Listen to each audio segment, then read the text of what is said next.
Hi, I'm your friend Claude, And it's Cousin Adam. and this is episode 6 of WAMCast. Welcome, one and all. Yeah, number 6, rocking and rolling. Looks like we've got a pretty full plate this evening. I think some of it was alluded to at the end of the last episode. And I'm just going to dive right in and say that basically, my January, personally, is off to a pretty rugged start. It's kind of difficult to discuss some of these things, but hopefully doing so will help. Two pretty serious things have happened to me recently. Earlier this month, my parents were informed that they no longer own their house and have until the middle of April to get out of it. So that's always fun. And on the 24th, 4 days ago at this point, my cat, Mezuzah, started showing signs of poor health out of nowhere. And it turned out he had cancer, and we had to put him down. So, thanks, life. Happy New Year. Except not. Yeah, not really. So yeah, I'm here. With the well, let's go into the house thing since you brought that up first. Now, is from what I remember we talked about, it was something that had to do with you said like an outstanding tax debt or something like that, like I'm assuming a property tax debt. Yeah, they've had outstanding tax debt, I think, for a couple of years now. But to my understanding, it wasn't anything exorbitant. I think it was around $2,000, I want to say, which maybe some people consider exorbitant. Upon looking into it further, there is quite a precedent out there, not just in New York State, but nationally, for this type of thing to happen. And honestly, to happen over much less money, much smaller debt. So, as much of a shock as it is, I guess it isn't or shouldn't necessarily be a surprise. It just seems, I don't know, it seems like a far more drastic response to that level of debt. The odd thing is, to this day, my parents maintain that they were not informed that this was going to happen in any way. They were not informed that their house was being foreclosed on. They were not informed that it was going to be put in an auction, which is what happened. Just basically, they found out about 3 weeks ago when a guy knocked on their door one morning and literally said, "I own your house. You have until April to leave." Wow. My mom called the tax office, and of course, it's their word against my parents, and the tax people swear up and down that they sent out some sort of notification in August, and that, of course, that they took all the steps necessary on their end. So what are you going to do? The thing I don't get is, I know with like a foreclosure, it's a little bit different because, I mean, if anybody is confused about the subject, foreclosure is just like when you don't pay your mortgage and your bank basically takes the house back. As far as I know, things like that take years to finalize because there's so many like legal hoops you have to jump through, even as the bank, to prove that it wasn't paid, blah blah blah. And even with it now, I'm sorry, this is like the county tax office that they're talking to, the Cortland County tax office, right? Or whatever. As far as I know, yeah. Well, see, what I don't get is if they sent notification, any kind of notification like that. I mean, this is just like my common sense kind of kicking in here. I'm not like a legal representative or of anything or anybody. I'm not really like well versed in law, but it just seems like to me if they were going to send some kind of like notification or something like that, they would do it via like certified mail, so they would have proof that it was delivered because you have to sign for it. Right. So I mean, I'm assuming they would have to somehow prove that they did send it out and it was delivered. Number one. And that was my number assumption two. Too. What's that? That was my assumption too, but evidently not. Yeah, it's weird. And then I feel like, it's one of those things where there should be more than one notice. Like, hey, you owe us this amount of money. Please pay it. And then, a couple months later, sorry, I'm a random guy knocking on your door and I own your house. It's like there's something weird going on here that I don't like. And, like you said, it's their word against the county. And, you're saying you swear up and down that they didn't know about it. And, they've got to have some kind of proof that they gave a notification. I mean, that's all over the place. I mean, that won't – I mean, and it stinks because, like, the little guy, if you want to go to court for it, you're going to have to pay, tons of money for a lawyer, find one that knows what they're talking about. Because I understand that you said your mom talked to one and, wasn't didn't really know the tax rules up here, so it was basically no help whatsoever. I don't know. Right. Like, what kind of other path have they taken? Have they tried to do anything else? I don't know. From my own research on it, what they describe sounds like not necessarily a foreclosure, more Right. like the county sold their tax debt itself at an auction. But from talking to my mom, she said that that's not true based on what the county tax office told her. I don't know. See, there's a breakdown between what I know and what may actually be going on. Yeah, I'm not talking to these people firsthand. You know, I can't guarantee this is third-hand information, so I can't really guarantee that absolutely everything I'm being told is, you know, the absolute truth. But I mean, I would imagine my mother has no incentive to lie in such a dire situation. Right. And I know that, and she also said about 5 years ago, something similar like started to happen, but they were given notification of it, and they avoided it by paying it off in time because of the notification. So it seems to me that having had that in your past already, you know what to look for in terms of notification. You know, like what to avoid. So to me, that only strengthens her claim that there was no notification. Mm-hmm. What was your number 2? I kind of cut you off. I don't remember. I think we talked about it. No, I was just saying about the delivery notification or something like that, and yeah, you know, the legal recourse of this is going to be like, you know, it'll probably be long and drawn out, and you know, you have to pay for an attorney. But yeah, man, it just doesn't sound right. It almost sounds like illegal. It does. Outside of the county, you know. Yeah. The weirder thing is that from what she's telling me that they're telling her is that there is no legal recourse at this point. Like there's no fighting it. There's no doing anything about it whatsoever. They're presenting it to her as this guy owns everything lock, stock, and barrel, and he already has a buyer lined up. Apparently they think he's being generous by giving them until April. Like you said, and like we've all been saying since the news first came out about this, it just sounds impossible. It sounds like, you know, it's out of a movie or something that you see on TV. It does not sound like there have been any kind of procedures followed or any kind of guidelines in the whole process whatsoever. Well, and it's funny too, because it sounds like if they're saying there's no legal recourse, it's almost like they're just trying to get them not to do anything about it and just like let this thing kind of blow over, like, whoops, sorry, well, go stay with your brother or something, you know what I mean? Like, it just doesn't mesh whatsoever, and like it sounds very, very shady, if you will. To me, I don't know. Yeah, there's got to be something else. We must investigate further. We will do this later, and we'll see what we can do. I don't know, man. That's terrible. I mean, that's like I have a lot of memories of that house too. I mean, you know, crying out loud, you grew up there, obviously. Right. But yeah, I mean, so many things happened in that house that I remember and that I was a part of, and that's just like, it's so. I mean, I haven't been there in years, but it's just another part of your past that's getting just beaten to death by life for some reason. It just doesn't seem fair, you know.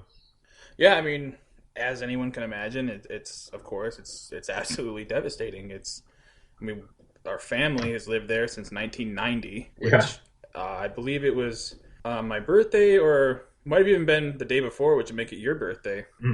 So this June, it'll be 25 years, a quarter century of living there. Obviously, It looks like we're not going to make it to June if April is the deadline, but essentially 25 years in that place. I turned 8 when we moved there, and I've, you know, obviously all of my childhood from that point forward took place there. My younger siblings, same deal. Many of our past pets are buried on that property, and I mean, it's just like, you know, you live somewhere for that long, and obviously you become part of it. It's intrinsic to who you are. So, yeah, I mean, right now it looks real grim. I've done as much independent research online as I could to try to find any kind of straw to grasp at here. And it's frustrating because there really isn't a whole lot of, I guess, pertinent, specific news or information that relates directly to this. It's really hard to find legal stuff, especially. But the cruel irony is most of what I find by looking up the terms involved in this are tips for how to buy foreclosed properties, or, you know, how to bid on properties at auction and things. There's a whole slew of that stuff, which is obviously this. You know, the guy who bought it looked at some point, but there is almost nothing to fight that stuff. So I don't know. For now, that's where it stands, and I guess the fight will carry on if it can. Yeah, I know. We have to do more research into this and have some more information. But yeah, I was shocked when you told me that too. I think I was at work or something when you texted me, and I was just like, "What?" Like out loud, and I was like, "What are you doing?" But man, that's just crap. This is absolute crap. I mean, I'm just gonna whine like an impotent jerk right now, but I mean, that's all. That's every fiber of my being wants me to do that. I mean, it's hard not to. It's the little bit of information I could find is kind of common in all the cases, no matter what state it's happening in. I think the regulations are slightly different from state to state, but at the end of the day, the root cause is pretty much the whatever municipal tax office in whatever county these happen in. It's basically they're in a mad dash to kind of meet their budget bottom line every year, and one of the best ways they can do that is by pursuing unpaid property taxes pretty aggressively. Yeah. And even if they're only getting back a few $100, they don't care. It's just all about dollars and cents. And one article I read said that the annual sales of tax lien and tax debt across the country are more than $15 billion a year at this point. Wow, that's a lot of money. So you said 15 billion? Like, come on. Yeah. I can only assume it'll continue to grow from there. That's where it stands right now. It's pretty crazy. Well, let's go on to problem number 2. Tragic event number 2, I should say. It's not really a problem. Sorry for misspeaking. So you don't really think about things like this until you hear it. I remember the first time I met your cat Mezuzah when you and Randy lived in that apartment. That was like college housing or something like that. I don't remember where it was, but I came home from leave. It was. I came home from leave when I was in the Navy. Yeah, 'cause it was the same street my parents lived on for a while too. When they first got married, which is kind of funny. But I remember meeting that cat, and I remember he was really like temperamental. Yeah. The first time. But it's funny because like I remember you did describe him as like almost having like a human way of reacting to things and doing things. And I kind of always felt like when I would show up or something, he'd kind of just be like, "Ugh, you're here again," and would like leave or something. I mean, he eventually came around, and I remember petting him and stuff like that. But yeah, so you said he had cancer that just kind of shot up there out of nowhere. Like, what happened? Well, anybody who owns a pet or of any kind and has the pet pass away or has any experience with death or tragedy or anything, I imagine, it's hard not to beat yourself up over what could have been. And of course, that's right. A lot of what I've been doing and going through. Yeah, you mentioned my ex-girlfriend, Randy. She got him as a gift from her ex-boyfriend before me in 2003. And then he lived with her for a year before she and I got together. And then we were together for 7 years, and then she had him alone until about 5 months ago when she moved into a place where you're not allowed to have pets of any kind. And so when we had broken up, she kept our 2 cats. And because she had moved into this place, I agreed to take them back and keep them in my place now until she could move somewhere else. And I hadn't lived with Mezuzah for 4 years, almost 4 years, since the end of 2011. So, I didn't really have a huge grasp on, any of his specific behavioral traits or anything that might have changed or whatever, because I was going on my past knowledge of him. I mean, I guess essentially what I'm doing is making excuses.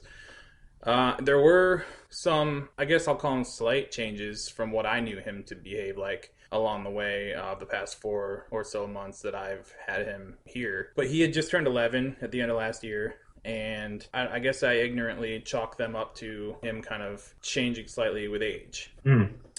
He was, like you said, he was always pretty temperamental. He was always pretty feisty. He's very independent, very, not super affectionate, pretty fat, A lot of comparisons to Garfield were always bandied about because he just wanted to eat all the time and was very vocal about it.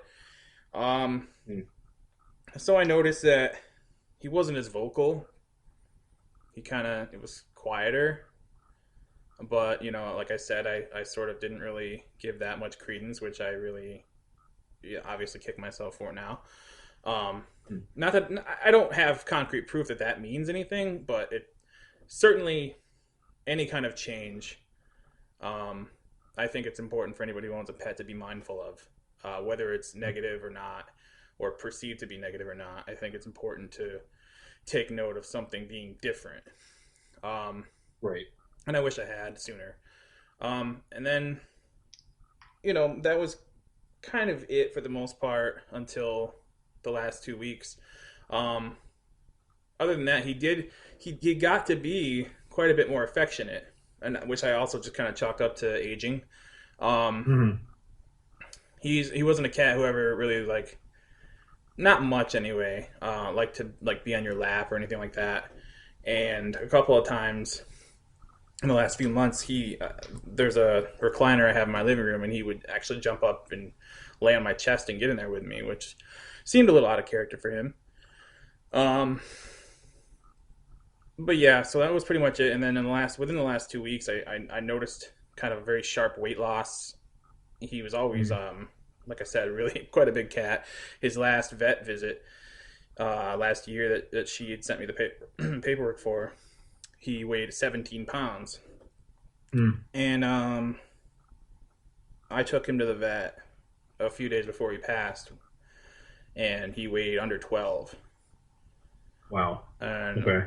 So, I mean, it's a pretty 5 pounds and a cat, and an animal the size of a cat in the time span of a month or less is pretty drastic. And that is ultimately what triggered me to, once I noticed that he looked thinner, that's what triggered me to, take him in.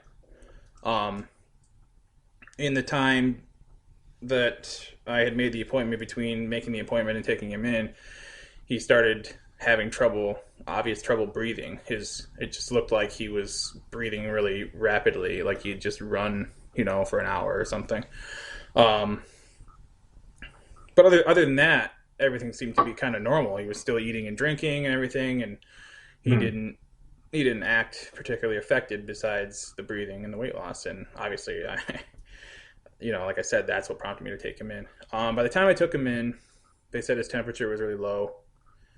I think she said the cats are normally around 101, and his was like 96. So, yeah, that's pretty low. Yeah. So that, combined with the weight loss and the breathing, made her suspect that it was a heart issue.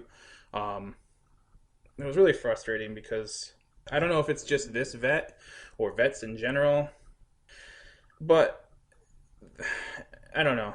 There seemed to be a lot of, well, it could be this or it could be that, she wrote out a list of 4 possible diagnoses, and a list of 4 or 5 possible treatment options, and it was just a lot of guessing.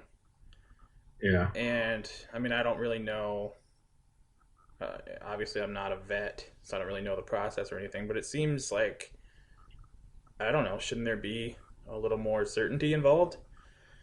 Well, I was going to say, if you went to an actual doctor and they were like, well, based on the symptoms you gave me, it's 5 possible things, so I want to treat you for all 5 things. Like, no, they would probably start narrowing it down in other ways. And it's almost like I'm not going to say every veterinarian in general, but it kind of seems like in this situation, it's just like the animal is like an afterthought to a vet. Yeah. Because it's not a human being, and it's different. I mean, when you're the owner of a pet, I know what it's like to own a pet and the type of bond that you form with a pet, throughout your life. And it's a sad thing. It really is. I mean, just because it's not a person, it's still an animal that has a personality, and it's something that you make, like I said, you bond with it. And, to them, it's almost like, well, Wilson, it could be this, I'll give you this if you want to check it out. They don't give a shit. But they should, I mean, it's like you're a pet. You want to fix your pet if there's a problem. Right. So, yeah, I don't know. And I was going to say, usually the eating and the drinking is usually the first big sign that you would think that there was something wrong when they stop eating and drinking. And in this case, he was still, doing that. So that's I think that kind of threw you off a little bit. I mean, Right. you noticed some other things, but you could chalk it up to him being an older, getting up there in age. So yeah, I think that's kind of a weird situation. But yeah, so what did they ever? So with you got the 4 diagnoses, sort of like what happened after that? Well, they didn't, because he's Randy's cat, Right. and I was sort of his caretaker or whatever, his intermediate caretaker. Basically, they sent me home saying that I should talk it over with her and decide whatever the next course of action was going to be. Basically, I guess their way of saying they didn't really feel super comfortable proceeding with whatever until she had been aware and signed off or whatever. Right. Which, of course, ate up more precious time. It was less than 24 hours of time, but still, it's still, at that point, a second is too long, Basically, they don't have the tools to do kind of advanced diagnostic work I don't know about other vets, but at this particular one, they don't. And Cortland is, sort of next to, not far from Ithaca, where Cornell University is, and they have one of, if not the best, veterinary facility in the state. So we took him there the next day, where he could receive a specific diagnosis, and basically if there was any hope, it was there. But in just that short amount of time, from one day to the next, overnight, he'd gotten much worse. The next day he did stop eating. He drank still, but he refused food. He was barely able to walk around. He was silent. His eyes were just dilated, and he couldn't ever get comfortable, and it was horrible. He was basically wasting away. It was awful, and it was insanely rapid. The vet was convinced it was a heart issue, and it turned out Randy came here from upstate or from downstate and took him to Cornell because I had to work, and I had already missed a significant amount of time leading up to this. So of course it tore me up to not be able to go, but ultimately I feel like it was best for her to have to be the one to handle that. Anyway, they got him in right away and had determined that it was cancer. Really had nothing to do with his heart other than whatever extra stress the cancer was putting on it. So I don't know if I should be mad at the vet for A, not really giving me a diagnosis, and B, the one that they kind of leaned on turned out to be wrong. I don't know enough about the veterinary process to know whether I should be upset or not. But as a pet owner, as somebody who's watching an animal that they love deteriorate, it's hard not to think with your emotions first. Basically, what they told her was the best they could do for him treatment-wise was to put him through chemotherapy and buy him an extra 2 or 3 months tops. And doing that would cost $3,000 to $5,000. And honestly, if they had said a year, I would have come up with $3,000 somehow. But for 2 or 3 months, I mean, I was just floored that I don't know. To me, in the year 2015, veterinary science, maybe it seems like it should be farther along than it is. Obviously, it's not necessarily much farther in the human realm of the same issue either. But I don't know. It's just extremely frustrating because $5,000 for 2 months is, I don't know of anybody who thinks that would be worth it. And those 2 months, how could they be any quality of life in those 2 months for Mezuzah at that point? Yeah. You have to think about that, when it comes to that's when people have to put their pets to sleep. I mean, that's kind of the decision you have to make, is putting the pet out of its misery. And I don't want to say it like that, but I'm just being objective here. Putting the pet out of its misery, is that going to be more beneficial than keeping the pet alive for X amount of time so that you can spend more time with it? Because to me, that's almost like a selfish thing for you to do as an owner. It's like, well, and like you said, if it was a year, if the cat was going to live for that long, it wouldn't be a miserable existence for him for a lot of that time. But you're right, for like 2 or 3 months, it's like you're basically just keeping him alive for your own benefit. So I can understand why you would make the decision not to, monetary reasons aside. But going back to what you were saying about being the owner and the veterinarian, or expecting a lot from the vet, I kind of feel like if you're going to be a vet you should be able to diagnose the problem of an animal, you know. And as far as I know, I mean, I'm not really knowledgeable about anatomy and scientific pursuits in that area, but I would think that a human's anatomy is more complicated than an animal's. In a house pet, I should say, like a dog or a cat or something like that. So I would think that they would be able to figure it out. I mean, what did you go to vet school for? To be as vague as possible when people come in with a problem? You know, like that's what it sounds like to me. And I mean, I don't think that. I mean, yeah, you're right. You kind of think about it emotionally at first, but like me on the outside looking in, you know, my opinion about it is more objective than yours because, you know, you're in the situation. Right. But it just seems to me like that's just it's almost like a sham, you know, vet operation. And, you know, I don't want you to tell me which one it was. I mean, we can talk about that later because my mom, as you know, my parents have always had cats and they go to a vet. And there's 2 vets in town, right? I'm not sure. Well, I mean, in Cortland itself, I think there's 2 main ones. There's at least 3 that I know of. But I mean, oddly enough, they're all on the same road. But yeah, veterinarian way. I mean, there are options, but you know, they're all just kind of small town veterinary clinics. You know, I don't know if there's any great variation between them. Yeah, he could be just like owned by the same person, just a different dog. You know, who knows? Yeah, who knows? Man, that's that's pretty terrible. I remember my family's pet cat. You remember it was Shadow. Yeah. I remember when my parents had to put him to sleep. I think it was in 2006, and that cat was actually old. He was 18. He made it up to 18. But he had diabetes, so my parents were giving him shots every day, right? Basically, which that kept him alive for 2 or 3 more years. But that was a manageable disease for a pet too, so they had to give him the insulin, and then after a while he started having like almost like epileptic seizures kind of thing. I'm not sure what it is in pets, but it's the human equivalent. Yeah. And they would have to force him some kind of medicine out of a tube when it happened, and after a while, they started becoming, more frequent and a little bit more severe. Finally, it was almost like one day the cat had just like given up, and like just didn't want to get up, didn't want to go do anything. And, my mom was like, we have to take him to put him down, like I think they did it the next day. Like he kind of got up a little bit, but the next morning, and my mom, she couldn't even take him to the vet like my dad had to because she was so distraught over it. And, for me, it was sad for me. But, at this point I had lived at home for about 6 or 7 years.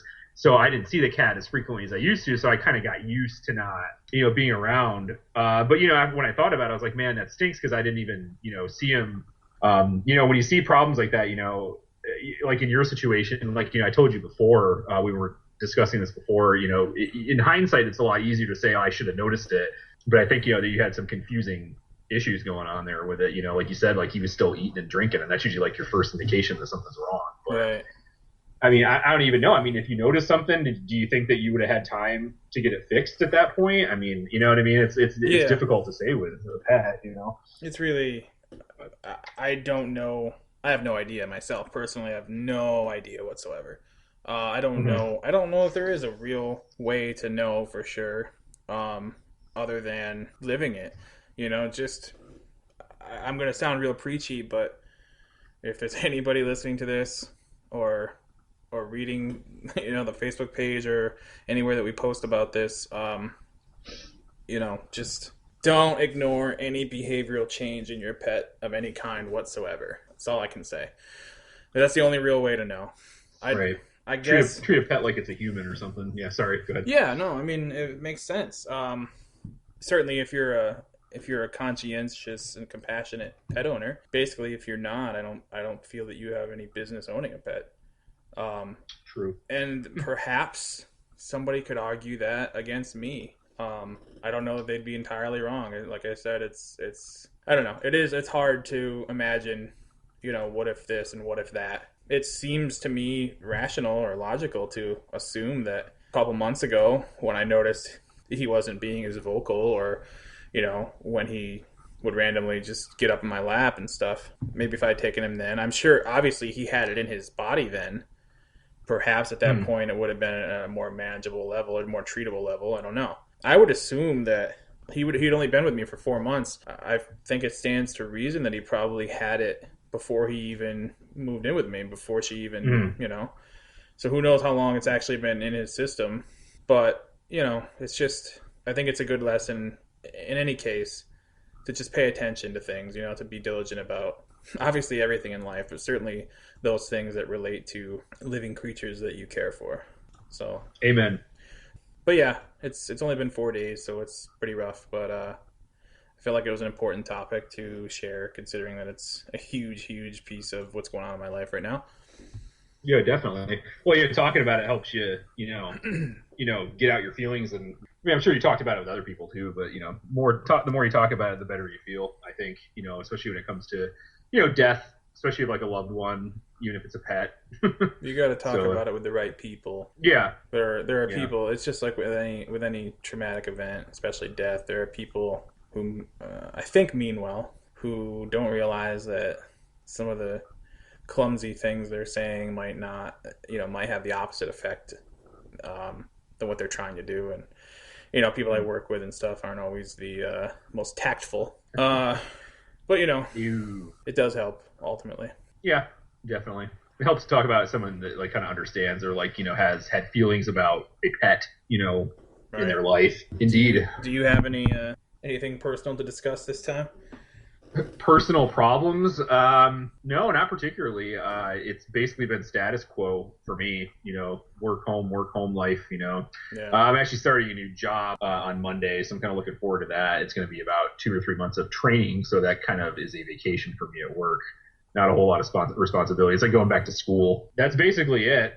I mean, I don't have anything exciting or horrible or anything to talk about. It's been just kind of plugging through. I'm just waiting for this winter to be over with.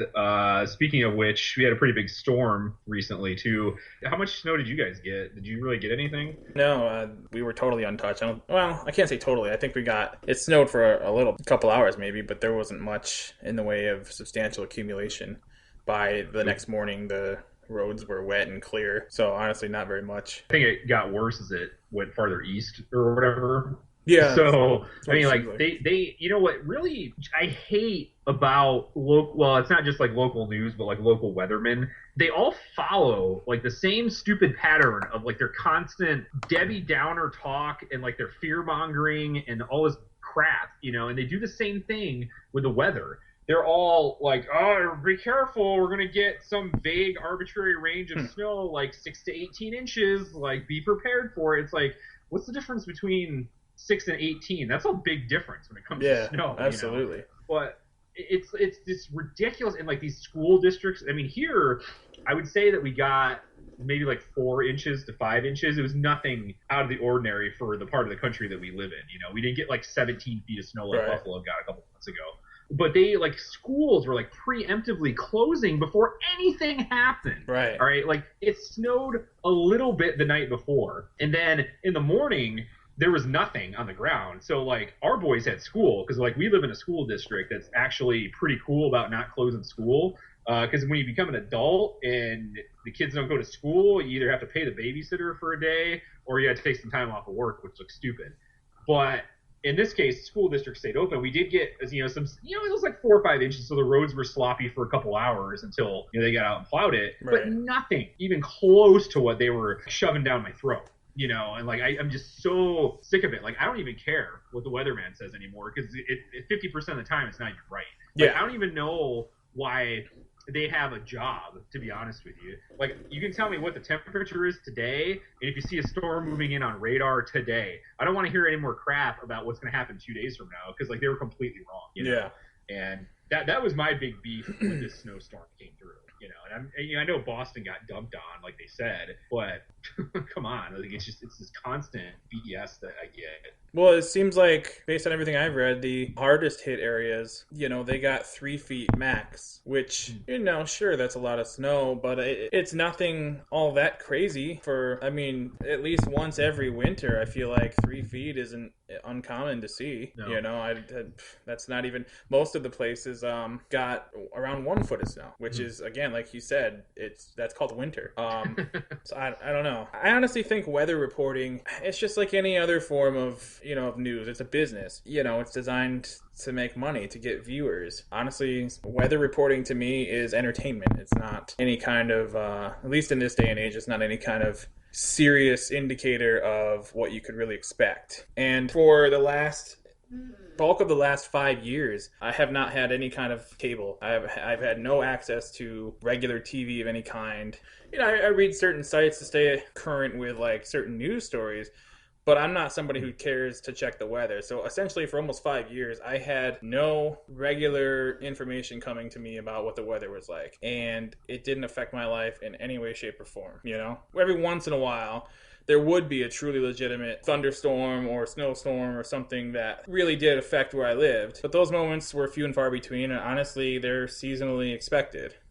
Right. So I don't think that anybody who ignores the weather, turns off the TV, would really be that ill-served. I encourage almost the entire country to try it just for a year to see what happens. Because I guarantee you'd be all right. Just do it old school. Just stick your head out the window and tell me how hot it is. That's like the weather. Right. That's really all you need sometimes. So. Yeah. It's an obsessive topic.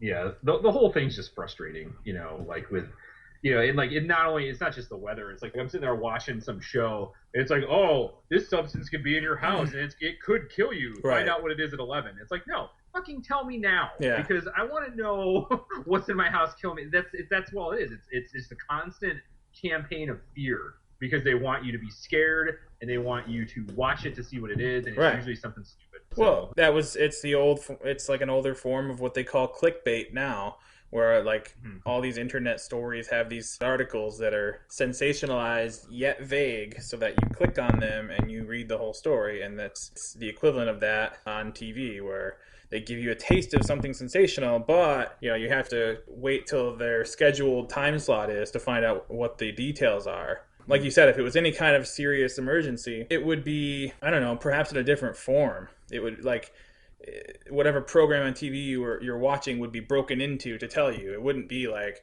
oh, this is really serious and deadly, but wait 4 hours until we come on to, it's so, I don't know, it's goofy and it's disingenuous.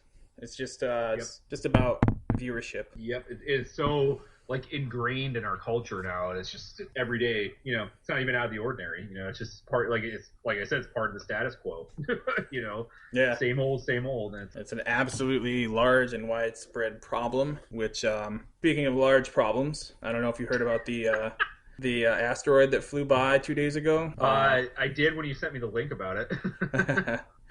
Like, it seemed to be a fairly large story, and again, a sensationalized thing that it's a giant asteroid, but the closest it came to Earth was 745,000 miles, which apparently is roughly 3 times the distance from here to the moon. So sure, that's fairly close on a certain scale, but I think initially, at least the things I read about it were, again, much more exaggerated. Well, I guess if you look at it on a cosmic scale, that's very, very close. But if you think of it on like a human scale, you're like, it's not even close. It's so far away. But I mean, you think about just the vastness of our not even the universe, just our solar system. Coming within 745,000 miles, that's pretty close. Of course, they're going to be like, oh, that was a close one, that just missed us, and they kind of like play it off. It's like it's going to be some kind of like extinction level event. I mean, it probably would be if something that big hit our Earth. But yeah, I don't know.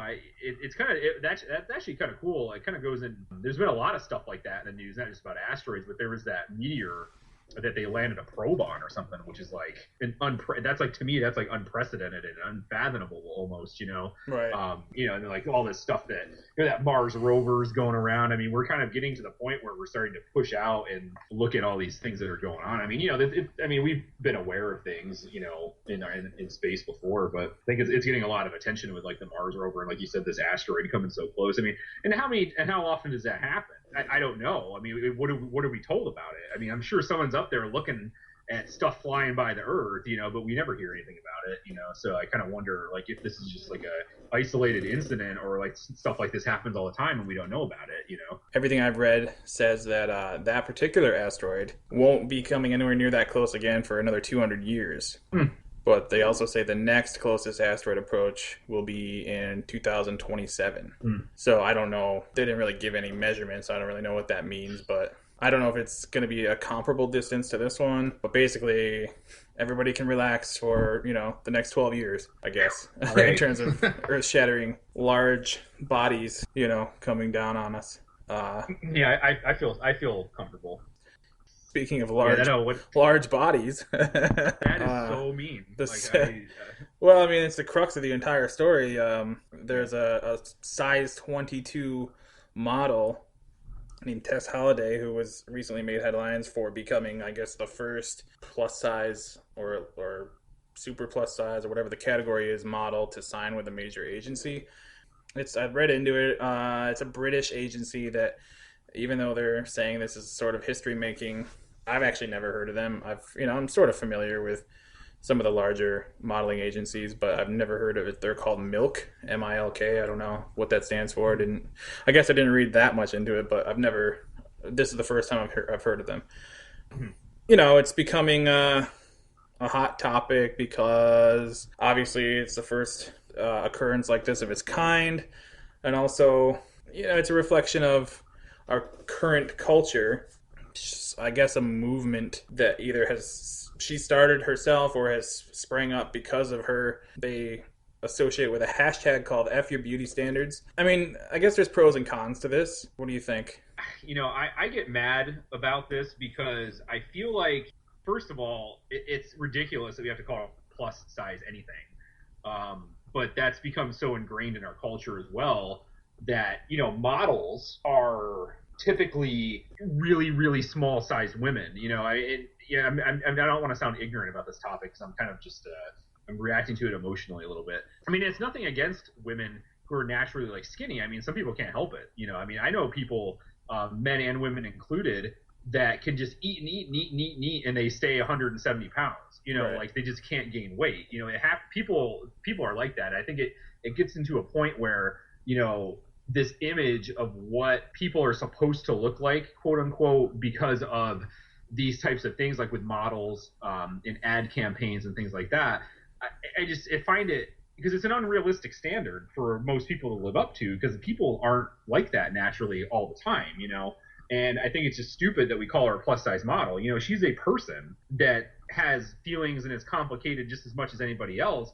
But it's like, oh, well, she's a model, but she's plus size, because normal models are size 0 or size 2 or whatever it is, which is stupid because it's unrealistic, And I've kind of come across this personally when, because I'm a little hefty myself. I would go into a store, and if I needed to buy like an XL or a double XL of something, it would cost more money. Yeah, because always. Supposedly there's more material in it. And my first thought is like, how much did it cost for you to make this? And you've already marked this up, and basically it's like weight discrimination almost, at that point, you're making me pay more money for something just because it's a larger size. And it was like one size up. If it was like double XL, it's like, oh, this t-shirt's $15, but it's $17 if it's double XL. Yeah. Like really, there's $2 more material in this thing. Right. That's kind of off on a tangent, so I apologize. But that's the first issue I have, is that we have to call her a plus size model to begin with, And I say, like, great, good on her, because, she's just as deserving as anybody else to have a modeling contract if, that's what you want to do. It doesn't really just come down to a weight issue either. It's basically your looks. It's like there's not enough, like, normal people doing things like this to act, because, like, when you look at, like, a model, say, oh, that's a nice dress, that looks great on her or something, or, a shirt for a guy or whatever, I'm really just kind of rambling here, but it's just, my point is, like, seeing these models, it's kind of unrealistic, and I think it's great that there's someone who is quote unquote plus size that is going to have an opportunity to model and be more like of a voice or like an image of like their average everyday person. Yeah. What do you think? Well, I think there's, on the pros side, I think any kind of body positivity, so to speak, is a good message. There are a lot of societal pressures to be, a certain weight or within the confines of a certain weight range anyway. We all know that. We all feel that every day. So to speak to your example of clothing size, anybody who's larger than what the set parameters are being basically financially penalized for being beyond that. I mean, isn't it the same in the realm you work in, insurance? I mean, their health insurance and life insurance are based on a certain expectation of fitness based on your weight and your height and everything, right? Like, I'm pretty sure the insurance industry is what gave us the body mass index scale or whatever, which to me has always been absurdly low. I don't know. I mean, it's sometimes very tough. obviously, to I'm not somebody who can eat a ton and not gain weight either. I'm the opposite. I'm an endomorph. I gain weight by looking at food.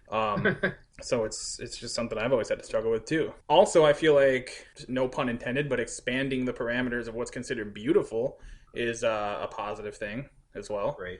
I think also it's like, I'm somebody who, not necessarily by choice or purposely, but just by the nature of my personality, I guess I've sort of always been, I don't know, someone to sort of push limits, or to go against the grain, or wanting to be the exception to the rule or whatever. So I can appreciate the aspect of this that kind of defies those societal rules, and Right. It's basically, she's daring to be happy outside of what we're told to aspire to. Right. And I think that makes a lot of people uncomfortable, because they're all like, wait a minute, why aren't you freaking out like we are? Like, that's, I'm doing the work, I'm struggling, and you just don't give a fuck, and, that's bullshit, and blah, blah, blah. Mm-hmm. I kind of like that aspect of it. I think eventually, with my rambling, my point would have got there.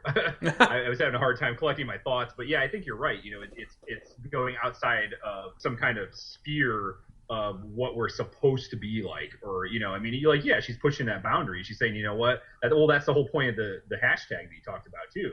Right. It's like that's what it is. There's beauty standards. I mean, they're not like written down in a book somewhere, but it's basically a lot of what society accepts as what a model should look like, or what someone who a beautiful person looks like. And I think it's great that she's basically kicking that wall down. Right. And, kudos to the ad agency, or the modeling agency too, for being willing to do something like that. And who knows? I'm sure I'm going out on a limb because I don't know, but, I'm sure that she's been rejected by people because of her weight, or from other agencies because of her weight. And I think it's great that, they've kind of opened the door for her. What do you think is like a negative about this? Well, I think there are a couple ways to look at it. I think right off the bat, one of the possible negatives is that while it's good to be, accepting of who you are, and, to say, love it or leave it, this is who I am, and I'm happy, and blah, blah, blah. There is a certain truth to the fact that while it's okay to accept, your body and your size, and you can't put any kind of real standard on beauty, there is a standard in terms of, actual health. There is right.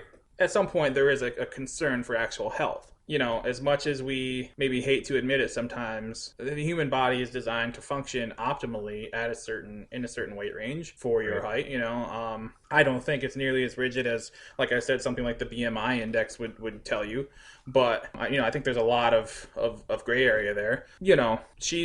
For her height, she's 5'5" and like 260 some odd pounds. She's not small, obviously. That's what this whole thing is built upon. Some people might see it as a slippery slope. Being happy with who you are could potentially be used as an excuse to say, fuck eating healthy, or fuck working out, or whatever. Like, yeah. I don't know. At what point does it become a health issue, I guess, is one sort of downside of it.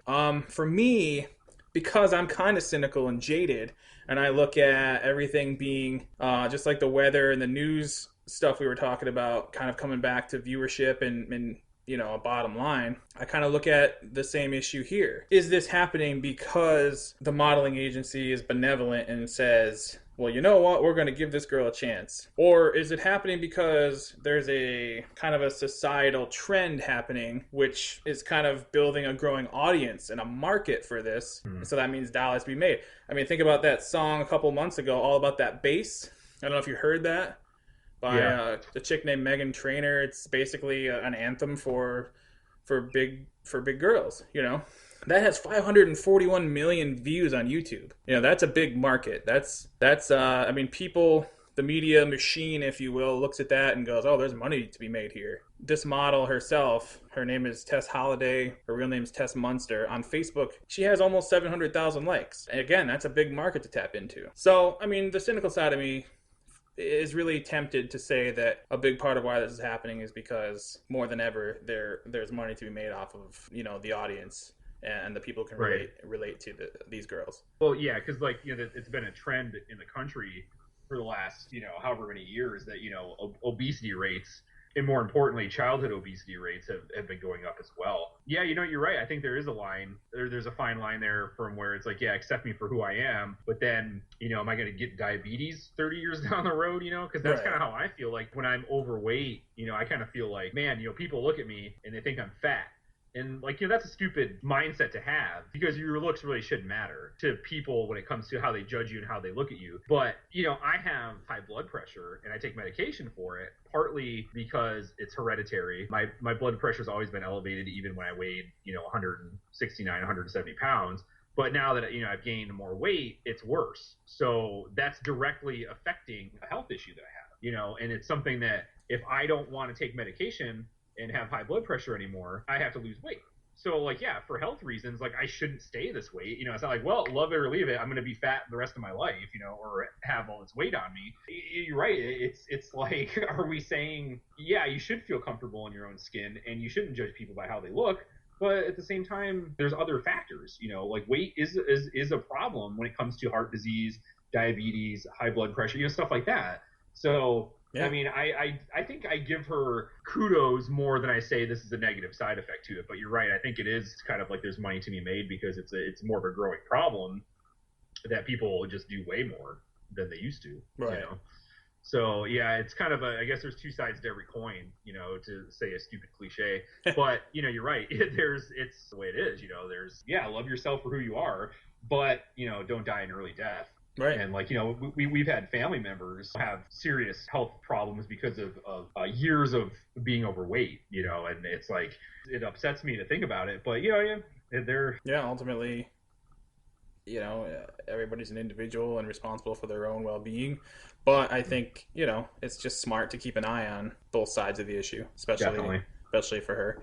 I've always been supportive of, I think, strong women or strong female role models, or, even going back to the days of, the Spice Girls and their whole girl power mantra. Mm-hmm. I bought that hook, line, and sinker. I don't know, anybody who has any issues with that side of it, I don't agree with it all. It's always a topic that's in the news a lot. For instance, we have the all-female cast of the Ghostbusters reboot announced yesterday, I think. We touched on this topic a little bit before, maybe episode 2 or around there of our podcast. I think it was our first one, actually. Yeah, it might even have been the first one. I don't know. When we talked about it before, it was kind of still in a speculation state, but obviously announcing a cast sort of cements the reality of it. Do you want to put your thoughts out there first, if you have any? Well, what would you like my thought on? The fact that it's female, or the fact that they're just doing it in general? Because I'll tell you right now, we did talk about this before, the female cast does not bother me whatsoever. It's how they're going to run with the concept of the film is where I'm going to have my beef, or I'm not going to have my beef. Now, what did you say that you said the director's Paul? Is that Paul Feig? Is that how you say his name? Yeah, Paul Feig. What did you actually sent me the quote? What did he say about it? He's going to be the director, right? Right. So.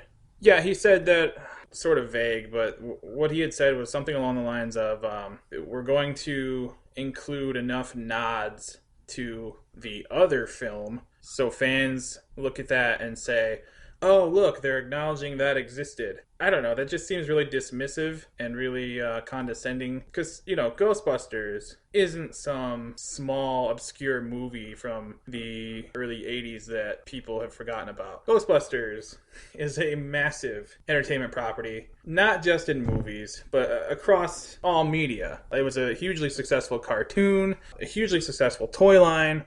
It had, the characters and the props associated with it are kind of at this point woven into our culture. The Ecto-1 car is instantly recognizable. It's up there with the Batmobile and the DeLorean from Back to the Future. It's an iconic automobile. Ghostbusters touches every area of life. And to me, as a huge fan of Ghostbusters, what he said in that quote, and honestly the idea of this project itself, just rubs me the wrong way. Well, yeah, I think to put it lightly, I think that's a dick comment to say, if that makes any sense. Basically, it's like, yeah, we acknowledge that this other movie existed, so we're going to put a little bit of that stuff in there so these, crybaby nostalgists don't, throw a fit about it. Right. That's kind of like it's almost like a condescending thing to say, or, something very pompous or pretentious. But that's stupid. This goes along with like a lot of what we've been talking about with movies when we've talked about it. It's just this constant obsession with rebooting films, and like we're going to talk about it in a little bit. There's going to be the Fantastic Four reboot. I heard, or actually my wife heard a rumor that Disney wants to reboot Indiana Jones, and they're going to have Chris Pratt play Indiana Jones. Come on. It's like, dude, I know. Like, you know what I mean? Like, this is where I'm getting at. And the thing that sucks is that, like, we like the other stuff and we want to see either how good this new stuff's going to be or how shitty this new stuff's going to be. Right. And I think what he said about that makes me think that it's going to be shitty because he's going to do whatever the hell he wants to do because he's a director. Right. And he's going to give enough of a nod that we acknowledge that the movie existed. And then not only that, we're going to make all the Ghostbusters female, which, to me is fine. And I think, like I said, if they're going to do this, it's kind of like a passing of the torch kind of thing. Maybe have some of the other characters in it playing their characters, like, Dan Aykroyd, Bill Murray, something like that. Ernie Hudson, anybody. I kind of feel like if they're doing it in conjunction with this cast and the story's good, I think it'll be fine, but not based on what he's saying. Right. And so that, to me already, I'm turned off by it because that's a stupid comment to make. And now, who's the cast going to be? The cast has been announced as Kristen Wiig, Melissa McCarthy, Kate McKinnon, and Leslie Jones. I'm familiar with half of that cast. So... Well, I do, because the last two people you said are, they're currently on Saturday Night Live. I don't really watch that show as much as I used to. Everybody that's been well known on that show is kind of off. They've left to do other things. We kind of had a little heated text debate about this last night as well. I think it deserves to be talked about. With the Melissa McCarthy thing, I'm okay with it. And I'm not okay with it for different reasons, obviously. The one thing is, like, I feel like she is somewhat funny some of the times, but like you pointed out, her style is very crass, and she seems to play the same character over and over and over and over again. Right. Like, her characters don't change. There's not a lot of depth to them. And I kind of feel like, she's just in everything all of a sudden. And that's like the easiest way for people to stop following a person or watching something that they're in is just like, oh, she's in it again, or oh, he's in it again. Like, he's in everything. Like, I don't want to watch another movie with this guy or this lady. So, and like any kind of comment we make here, just let me put out disclaimers that we don't know these people personally, so we're not attacking their personal character or who they are. We're just talking about their professional performances. So I think, the character she plays, you're right, is one-dimensional, but I think I like her better than Kristen Wiig, though, because my opinion of Kristen Wiig, I haven't seen her in everything that she's in, but she kind of plays the same one-dimensional character, too. And I find hers to be more off-putting than Melissa McCarthy's type of character. I think I like the crass, outspoken style more than I like the subtle styles. Like, one of my favorite actors was always Jim Carrey, and there was nothing subtle about him in his heyday when he did all his comedic performances. He was over the top. And I thought it was hilarious. It was like the greatest thing ever. And I mean, I'm not comparing her to Jim Carrey or anything like that, but I think Melissa McCarthy, I appreciate the more outgoing style. Now, you mentioned that you like Kristen Wiig because of her depth. Would you care to extrapolate on that a little bit? Well, I mean, look, I'm not a fan of either one right out of the gate. Right. And I find it annoying that either one of them, let alone both of them, are involved in this. Because as soon as the first hints of a rumor of an all-female cast for this started appearing, every single thing that I saw in relation to that mentioned, Kristen Wiig and Melissa McCarthy. Like, if you can predict half your cast before the project even materializes, I don't know, I think it's sad. Right. And I just want to say real quick about my opinion on the all-female cast. Like, I think a lot of the debate or the conversation is dominated by, if you comment on it negatively, if you say anything that detracts from it, then you're a sexist and whatever, right? Blah, blah, blah. But to me, the issue isn't one of sexism. It's the fact that, to me, it's a gimmick. It's, why is that necessary? Mm-hmm. It's been 30 years since the original Ghostbusters. In 30 more years, are they gonna make an all-Mexican cast? Are they gonna make an all-African-American cast? Are they gonna make an all-robot cast? I mean, anyway you slice it, it's a gimmick. And to me, it's disingenuous for anybody who claims that, it's about female empowerment or whatever, or anything like that. Like, if that were the case, why ignore the two very strong female characters established in the first two Ghostbuster movies? Right. Sigourney Weaver and Annie Potts, their characters very easily could have been the focal point of a third movie, you know? I don't know. To me, it's just doing this kind of waters down the Ghostbusters concept, and it's completely unnecessary. I will say about Kristen Wiig, and honestly, I think this relates back to the plus-size model conversation, and I might be admitting my own flaw here, but I initially said that I think Kristen Wiig is easier to take in a broader diversity of acting roles.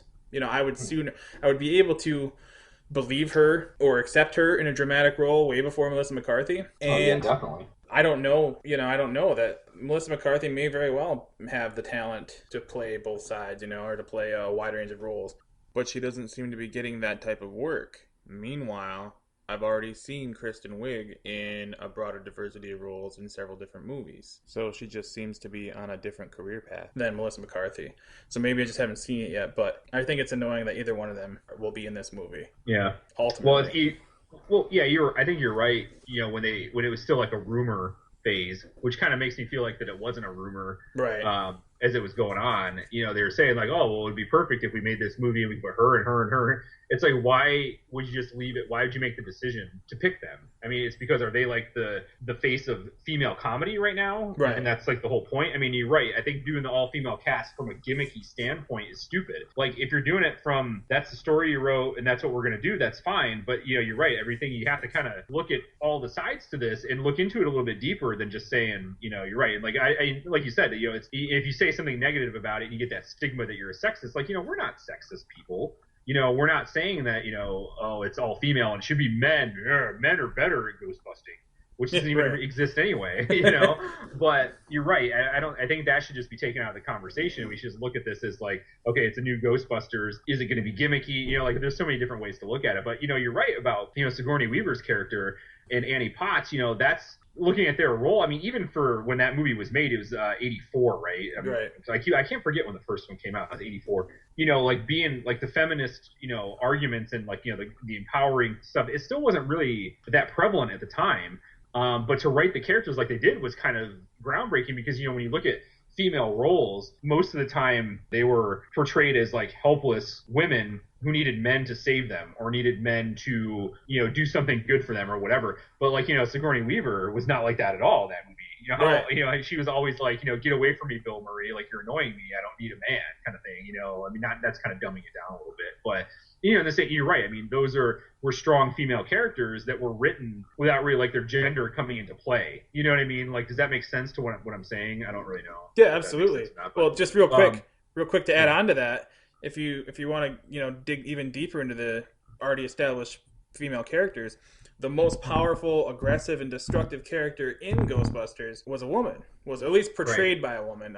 The demon or whatever, Gozer, the one that they end up fighting at the end, is played by a model from Serbia, I think it was, or Croatia. That's a female character who's just destroying everything, and it takes all four of them to combine to beat. I mean, there's no issue here with any kind of sexism, and I think that that's a red herring used by whoever is in favor of this to sort of discredit anybody who says the all-female cast is a bad idea. Right, indeed. But looking at it from my pet peeves of movie making, another reboot of another, like you said, another iconic, beloved property that does not need a reboot whatsoever. Right. And we're just going to do it. And I think, like what I said, to reiterate, what the director said is what's turning me off on this almost completely at this point. Right. Even more so than who is picked to play the cast. Because even though I can make arguments about who I like better, I'm not really a fan of either of those two women either. And look at other. Now if they were like, okay, well, like Tina Fey and Amy Poehler are going to be in this movie. Would that change your opinion? No. Probably not. And it's not going to change my opinion either because it's the same thing. Like, I like things that they have been in, but they're like, the dynamic duo of women in comedy, and they're always like hosting award shows together, stuff like that. So if you put them in it, you're just like, really? That's such a gimmick, and it's like, it's so transparent. It's stupid. And it's almost the same thing with Kristen Wiig and Melissa McCarthy, I think, too. Right. Being the lead. And, the other two characters, I think it's better if you just took four women that you never really heard of, like the two Saturday Night Live cast members. Like, you never heard of them. you know, and it's something fresh, and like you don't have some kind of expectation going into it about what their acting style is or what they typically portray as a character. Are they going to do the same thing? You have no idea what those two other women are going to do, you know? Right. So I think it's a better move if they just didn't go with like the super famous celebrity to be in it. Like Kristen Wiig. So. Well, I think the other side of the argument there is in the 80s, Dan Aykroyd and Bill Murray could easily be seen, you know, in hindsight as the male equivalent of the Tina Fey and Amy Poehler or the Kristen Wiig and Melissa McCarthy today. And that's all well and good. But the obvious difference is they wrote Ghostbusters. They created it, you know, from the ground up as a vehicle for them to be in. For me, the issue isn't the fact that girls are remaking it. It's that they're fucking doing a Ghostbusters story, period. You guys want to write and create something of your own, like Bridesmaids, which was made with the same director and two of the same cast members. That's all fine. That's all well and good. That's, you know, do your thing. But why do we need to transfer that into established properties and established stories? I just don't understand why having a problem with that end of it is demonized or, you know, seen as some sort of like horrible denouncement of women. I wouldn't want Kristen Wiig and Melissa McCarthy or Tina Fey and Amy Poehler or any two chicks at all to go and be the new Marty and Doc in a Back to the Future reboot, you know, or the new Rocky and Mickey in a female Rocky story. I mean, where does it end? It's just unnecessary to me. Yeah, it is. Like, I think just to reiterate again, rebooting that movie is just garbage. I hope it fails miserably so they don't ever do it again. I couldn't agree more. Nice. Speaking of other reboots, I watched that Fantastic Four reboot. As we know, they've already made two Fantastic Four movies. I actually kind of like the first one. It wasn't the worst thing that they put out. I like them both, honestly. You know, I didn't really see the second one in its entirety. That was with the Silver Surfer, right? Right. Pretty iconic character in comics. I don't know why I didn't see it. Like, 'cause I liked the first one, and I think I just missed it and never really got around to watching. I think I watched some of it on TV at one point, but well, we talked about this already, well, privately, not on this, but Fantastic Four's movie rights are owned by 20th Century Fox, if I'm not mistaken, right? Right. As are the X-Men. Yep. And Spider-Man's movie rights are owned by Sony, and then every other Marvel property is basically Disney.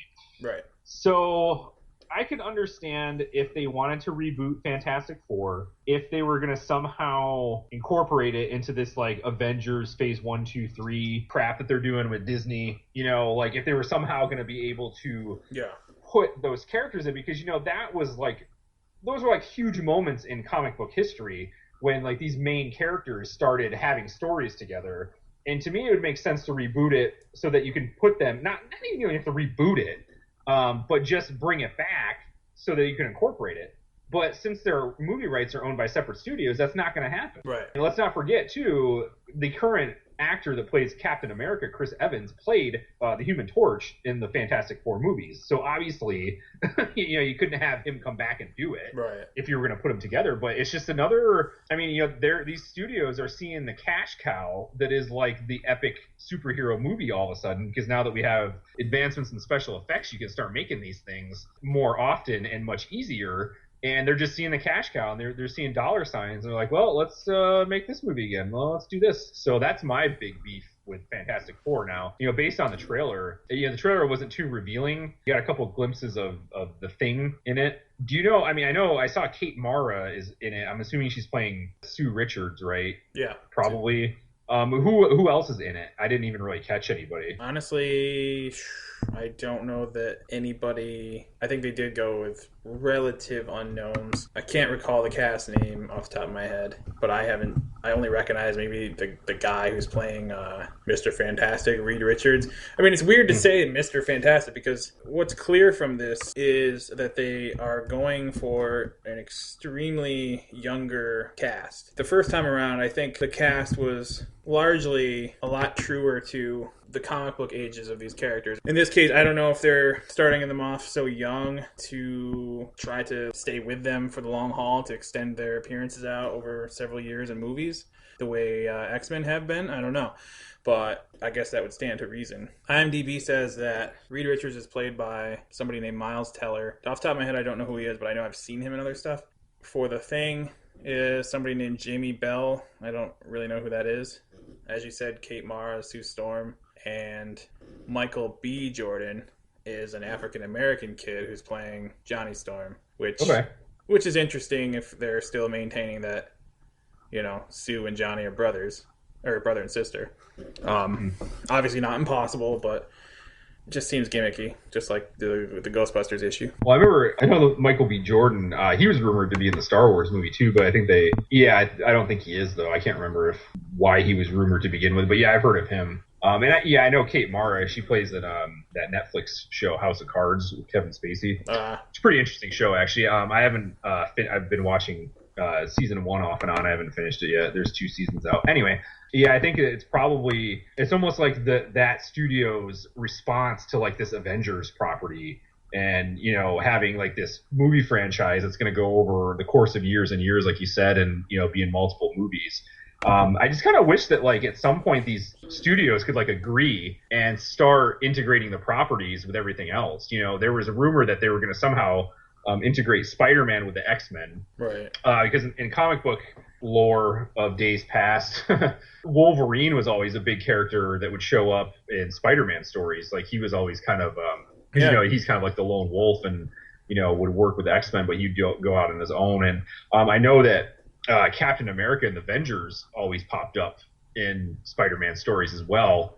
You know, usually is like helping him out with something, or they cross paths somehow. Like even the Incredible Hulk would be in issues with Spider-Man, and they would fight each other because, you know, he had rage problem, you know, stuff like that. So like it's not like out of the realm, like it's not like we've never seen this before, but I kind of just wish they would kind of come to some agreement so they can start crossing over all the properties and be like basically like a living comic book in front of us. You know, it would be neat if they could do it and they do it well, but it just seems stupid. You know, like what's the point of rebooting this movie? It's as simple as that. It's cash. It's money.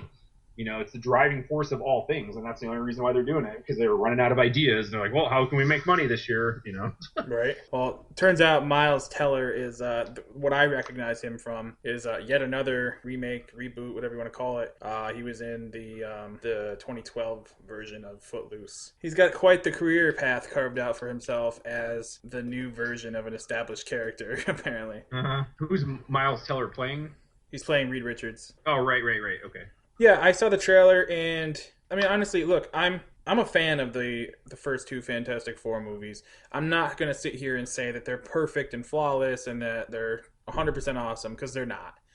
There's a lot of stuff to be disappointed with in them. Overall, though, I think they did a fairly good job with basically capturing the feel of the characters that you know from the comics and cartoons and whatever, you know, earlier media that they appeared in. And they still maintained kind of, you know, a superhero movie sense of fun and, you know, excitement and whatnot. I think it's pretty much universal that Jessica Alba being cast as Sue Storm was a pretty poor choice. And I'm on board with that. But honestly, I'd rather have something like that lean more towards the goofier, lighter side than what this new trailer looks like it's going to be, which is to follow, again, yet another marketing trend that Hollywood has seen money from in certain properties and decides that they all have to be this way because it's extremely dark, it's extremely serious looking. You know, it's ever since the Christopher Nolan Batman movies, every superhero movie, with the exception of Avengers, and those Marvel movies that Disney owns, have been like that. I think the Disney/Marvel Studios approach is honestly the way to go. It's the only treatment I'm seeing of superhero movies that put character first instead of what's perceived to make the most money first. The reason the Batman movies were gritty and dark and all that is because it's fucking Batman. You know, like, right? It's supposed to be. Right. Yeah. That's who he is. That's what that world is. And then they made the Man of Steel. Christopher Nolan was a producer on that, and Zack Snyder directed it. And I will never ever watch that movie, but I have read and seen enough clips about it to know that it was shoehorned in that same style, just dark and muted colors and serious and all that stuff. That's not Superman. You know, Superman's not Batman, and neither is the Fantastic Four. So until that trend is over, I honestly don't really see enjoying a superhero film that is made outside of the Disney/Marvel Studios approach. Yeah. Well, and you got to think too, like Disney is a family-friendly type of thing, you know, so they kind of want to put the lighter side to it. Now, I'll tell you, the new Avengers movie doesn't look anything like that, but in defense of it, or I mean, like that as in like what you were talking about, it's going to be more of a dark movie as well. In defense of that, the character of Ultron is making in the movie like that. Like what they've decided to use as the villain, from what I've read, you know, the history of Ultron and stuff, it's a very bleak character, and it's going to put him, you know, it's going to like test him, it's going to put him to their limit kind of thing. Right. But you know that they're going to have like the upbeat, humorous side to it, you know, like the Iron Man movies were. Right. You know, like even the Thor movies, Captain America. You know, you're right. They're not these dark, brooding pictures like the Christopher Nolan Batman, because Batman's supposed to be like that, like you said. You know, and that's the Batman I prefer. But yeah, I think you're right. I did notice that too. It seems like it's very, like, almost depressing the way the look to this movie is, and it's just like, ugh. And they like, I'm not interested. You know, exactly. They've also once again changed the origin story, taken liberties with the source material, which to me is just, you know, I'm sick of that. If you're setting out to tell a live action story based on established characters and an established continuity and everything, why are you cherry picking the elements from it that you know, think are money makers or whatever you want to call it? I mean, why do we need to like basically make these characters seem and feel as distant from the source material as they could possibly be? Yeah. I just don't understand. Like, I want to go see, you know, the movie based on the characters that I already know. You know, to me, it's just as irritating with the X-Men stuff. Chief among those things being the absolute refusal to put a fucking mask on Hugh Jackman. I mean, Wolverine wears a mask. You know what I mean? Like, you might as well do a Superman movie without a cape. True, it's an iconic part of the character. It's stupid. Totally. He doesn't need to wear it all the time. He doesn't wear it all the time in the comics. There was more than enough established excuse for them to not have his face covered all the time. But I mean, like, are you going to cast a Batman like Ben Affleck? He's the current Batman for whatever reason. You're going to tell him that he doesn't have to wear a mask because it's Ben Affleck? I mean, it's retarded. It's just, to me, it spits in the face of who the character is, and ultimately the fans who have come to love that specific character and those traits about that character. I don't know. It's frustrating. Right. Well, it's funny because as much as I despise the Sam Raimi Spider-Man movies, I do like the rebooted ones better. The one thing that Sam Raimi did right was he did the origin story almost like to a T what it was in the comic books. You know, he gets his power, he goes to the wrestling match to prove his power, he doesn't stop the guy from robbing him because the guy that's the promoter stiffs him, and then that guy ends up killing Uncle Ben, and then he blames himself for it. That's what happened. And like, even with the rebooted Spider-Man, as much as I like it better, you know, they kind of messed with the origin story a little bit on this one, and it was just kind of like, why'd you do that? I mean, it's not like you can't. I mean, you didn't have to do it shot for shot, and I think the essence of it was still there. But I think Sam Raimi did the origin story better, and that's like the only thing I liked about it. I think like what you're saying, like spitting in the face of the character, Spider-Man was, or Peter Parker, his first girlfriend and his first love was Gwen Stacy, and Sam Raimi basically took that element out of it. Right. And they casted Kirsten Dunst to play Mary Jane Watson, who looks nothing like the Mary Jane in the comic book. I mean, I guess you don't necessarily have to make them look exactly the same, but I didn't feel like she had the essence of the character. And like I said, Gwen Stacy was, like, when they killed Gwen Stacy off, that was a huge moment in the history of comic books. Right. I mean, they call it that, like, the night that Gwen Stacy died, because it was something that they've never done before. You know, they had two characters that had an established relationship with one another, and they killed one of them. Right. Like, it's groundbreaking for the time, for the medium of comic books.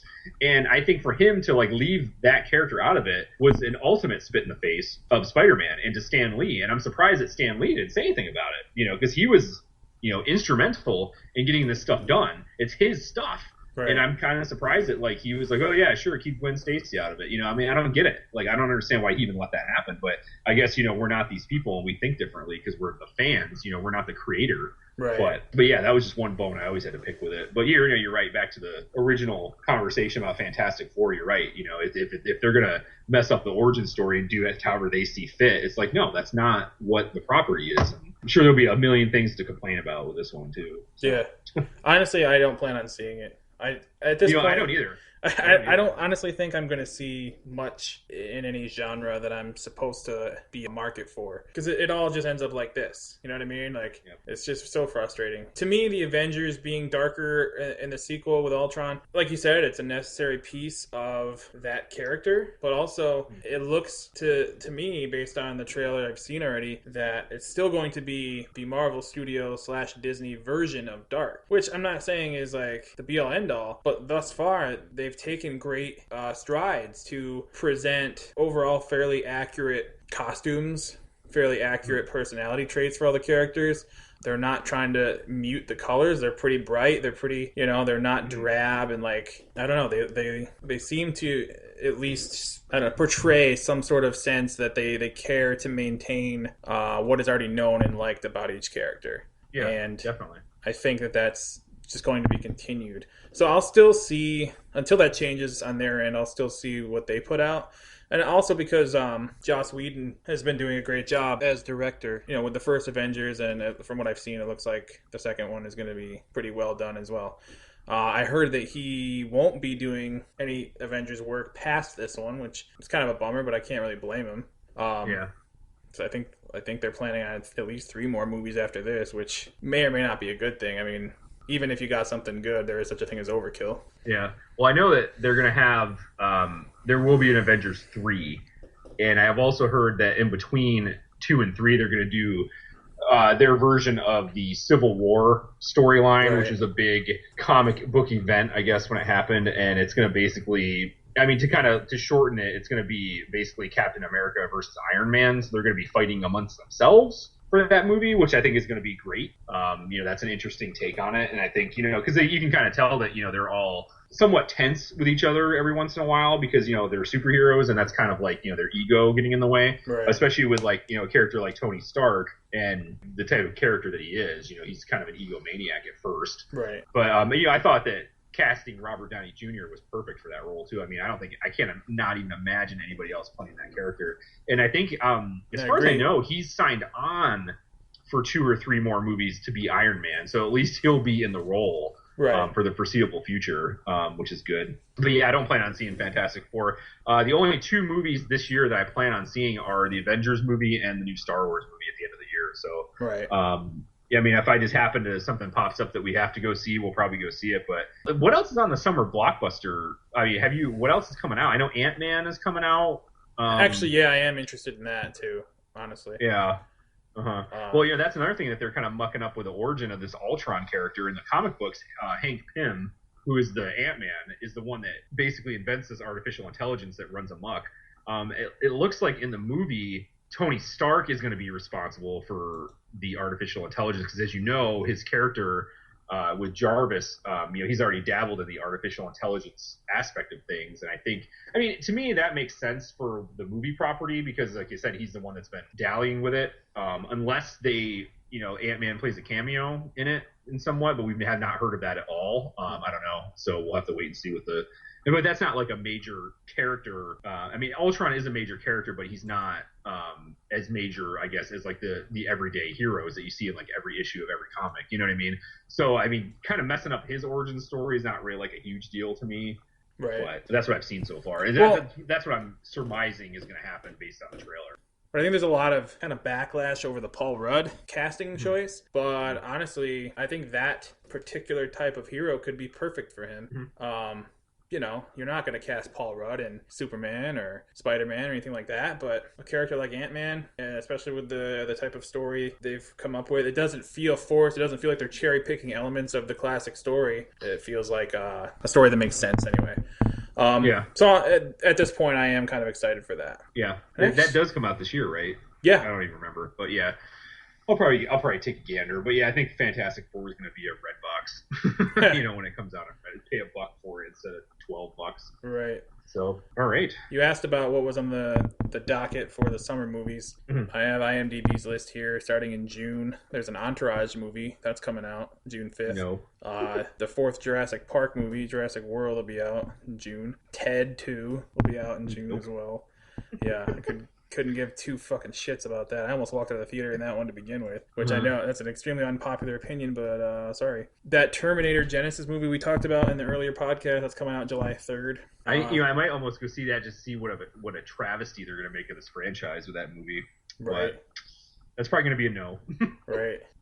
They've got a Magic Mike sequel coming out right after that. First in line for that Yeah, one. totally. Actually, that was out. The original Magic Mike and Ted were out at the same time. And I had a girlfriend at the time, so I ended up seeing both in the theater. And I was much happier with Magic Mike as a movie than I was with Ted. As a straight hetero man in his 30s. I can say that confidently. Hey, whatever. So you've got kids. I don't know if this is a big deal or not, but the Solo Minions movie is coming out on July 10th. Yeah, we'll probably see that. That's well, those are. I haven't seen any of those movies in their entirety, but I know that they're really high quality.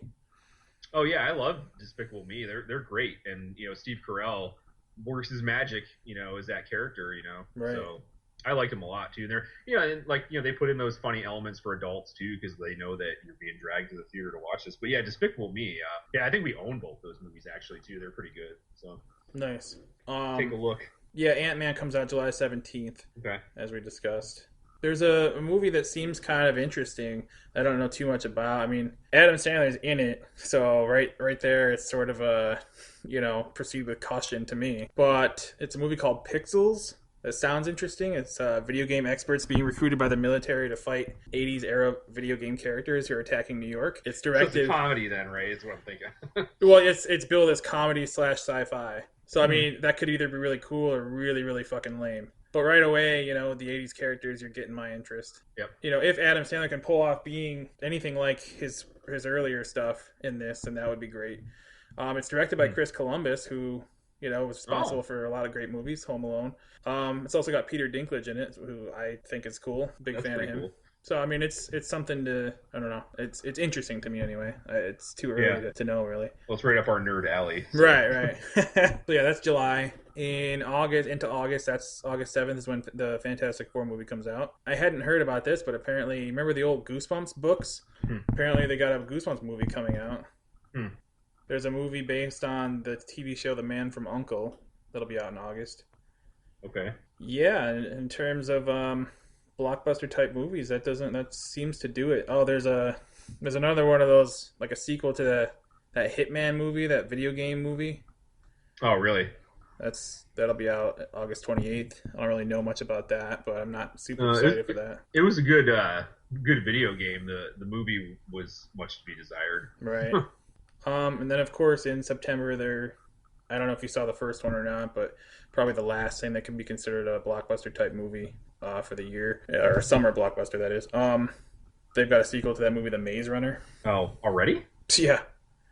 That's weird. Yeah. Must be like the Lord of the Rings. They filmed them all at once. Yeah, probably. Like the Matrix.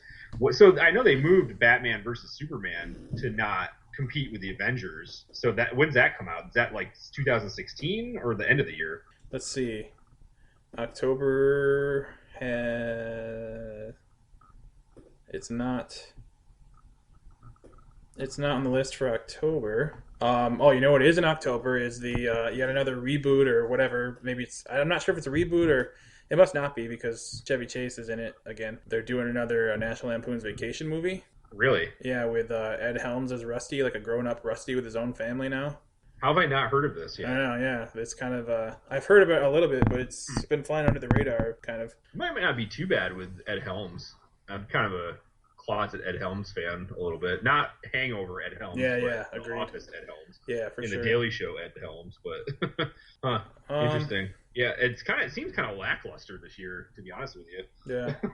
In November, there's a computer animated Peanuts movie, and then also the new James Bond called Spectre. Oh, right. I wonder if that's going to be any good. Seems like it has potential, but I mean, I guess everything has potential. Now, there's some reboots I actually liked. And I mean, you can't really call it a reboot. I guess it is a reboot because they're starting over.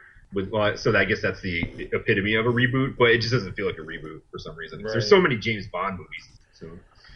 So the Batman and Superman looks like it's pushed back to 2016, March 25th. Okay. So, all right. Yeah, I heard about that because I know they didn't want to compete with the Avengers. So right.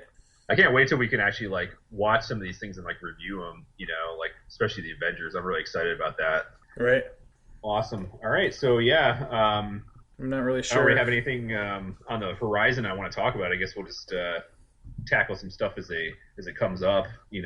For the next issue or the next episode. So I just want to say thanks for everyone that's been listening. We are getting some plays, and hopefully that we're entertaining you enough. And tell your friends. We like to talk and we like to tell our opinions. So, and feel free to comment on anything you've heard on our Facebook page.